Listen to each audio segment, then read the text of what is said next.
La parole est à présent à Monsieur Raphaël Schellenberger.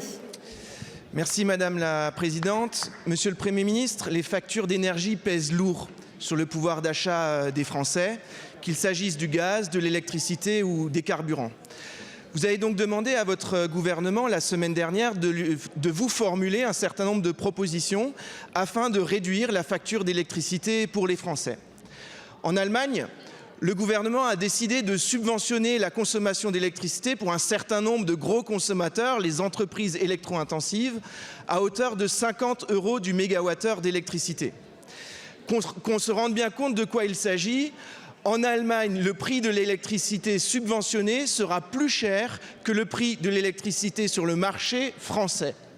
Et pourtant, les Français ne se rendent pas compte de la compétitivité de leur électricité parce que la facture est plombée par des taxes et plombée par des accises.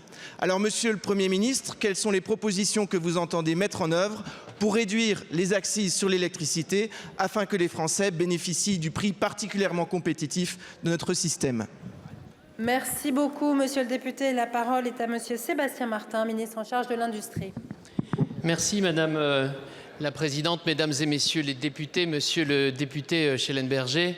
Merci pour votre question précise et je sais que vous connaissez particulièrement les questions d'énergie, donc je vais tâcher d'être assez précis moi aussi. D'abord, vous remercier parce que dans un débat assez flou, vous avez rappelé que la France bénéficie d'une électricité à un prix largement plus compétitif que l'énergie en Allemagne, puisque aujourd'hui nous payons une électricité 20 à 30% moins chère en France qu'en Allemagne. C'est dû d'une part à des prix de gros inférieurs, c'est dû d'une part à une fiscalité en France sur l'électricité qui est inférieure et c'est dû aussi à une moindre dépendance aux énergies fossiles ou aux énergies intermittentes. Et pour autant, il faut continuer à investir. C'est pour ça d'ailleurs qu'il faut travailler sur une PPE pour avoir de la visibilité sur notre système énergétique et notamment confirmer les 6 réacteurs EPR de plus et les 8 EPR à venir dans les temps qui viennent.